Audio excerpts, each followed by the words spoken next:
برونتو اف ام. برونتو اف ام، صوتك سابق بخطوة.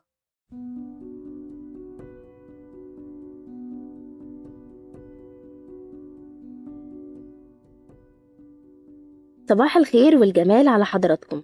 معاكم من جديد منار بدر من برنامج مني ليك اللي بيكون معاكم على إذاعة برونتو اف ام، صوتك سابق بخطوة. وخليني دايما أفكركم إن كل اللي بيتقال هنا هو عبارة عن آراء شخصية بحتة ودردشة صحاب. قولي هتفضل لحد إمتى بتزنق نفسك الزنقة دي كل مرة؟ حتى بعد ما اتخرجت من الجامعة واشتغلت برضه مفيش فايدة. الكلام ده انت كل يوم بتقوله لنفسك. كل مرة بيبقى عندك فيها تاسك لازم تخلصه تقول خلاص أنا المرة دي هقسمه على مهلي وهلحق إن أنا أخلصه قبل الديدلاين، وتلاقي نفسك برضو مزنوق فيه قبل الديدلاين بيوم وتفضل سهران علشان تعرف تخلص. عايزة أطمنك إن أنت مش لوحدك، إحنا كتير وكتير قوي كمان، لدرجة إن إحنا ممكن يتعمل لنا نقابة خاصة بينا زي النقابات المهنية كده، تبقى هي دي مهنتك في الحياة، إن أنت بتزنق نفسك بس. طيب أكيد أنت مش عايز تفضل كده. طيب علشان أقدر أعالج الموضوع ده أنا لازم أعرف أصلا أسباب. عشان كده هستعين بحاجة قريتها من كتاب جلسات نفسية لدكتور محمد إبراهيم، بيقولك إن في أسباب كتيرة قوي بتخليك تأجل الشغل بتاعك. أول حاجة إنك ممكن تكون الحاجة اللي مطلوبة منك دي تقيلة على قلبك، حاجة أنت مش بتحبها، صعبة كده ومعقدة ومش عارف أصلا إزاي هتعملها.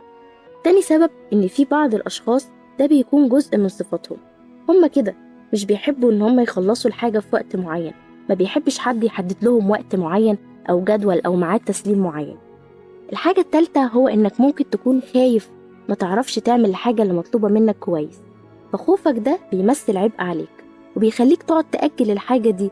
ما أصلا لو قعدت عملتها ما أنا يمكن معرفش أعملها كويس، ما أنا ممكن مثلا لو عملتها ما تعجبش المدير بتاعي أو أتعرض للنقد أو الناس تحكم عليا وحش، عشان كده تقعد تأجل فيها. وانت بتأجل علشان خوفك من ان انت تفشل وان الناس تحكم عليك غلط. اخر سبب هو انك تسعى دايما ورا الكمال، انت دايما مستني ان كل حاجة حواليك تكون كويسة ومظبوطة، مستني لما تخلص اكل، مستني لما الساعة تيجي 3، مستني كل الظروف تبقى مظبوطة عشان تعرف تبدأ. طيب ماشي، الحل يعني ايه؟ الحل برضو قاله دكتور محمد هو انك تبدأ بالحاجة اللي انت بتحبها مش اللي لازم تعملها. ابدأ بالحاجة اللي هتغير لك مودك وتحسسك بإنجاز. طيب وإيه كمان؟ الحاجة التانية هو إنك تبص للمستقبل، تبص لنفسك هو أنت بعد ما تخلص الحاجة اللي مطلوبة منك دي هتبقى فاضي، هيبقى عندك وقت تخرج وتنام وتاكل وتتفرج على التلفزيون من غير ما تحس بتأنيب ضمير. تالت حاجة هو إنك تخلي الحاجات السهلة والمملة اللي أنت بتعملها كل يوم يكون فيها تحدي يعني تعملها بطريقة مختلفة علشان لما تخلصها تحس إن أنت أنجزت.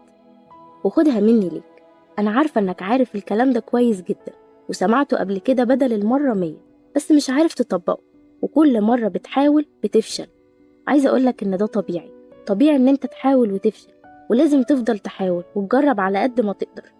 ما تستسلمش وخليك عارف إن طبيعي بيجي علينا وقت بنكون مش قادرين نعمل فيه أي حاجة، ده شعور طبيعي بيحصل لنا كلنا، بس دايما تبقى عارف إن ده هيفضل وقت بسيط وهيجي عليه وقت ويخلص وتقدر إنك تقوم من تاني وترجع أحسن. بتمنى لكم يوم جميل زيكم، أشوفكم في حلقة جديدة من برنامج مني ليك مع منار بدر على إذاعة برونتو اف ام. مع السلامة.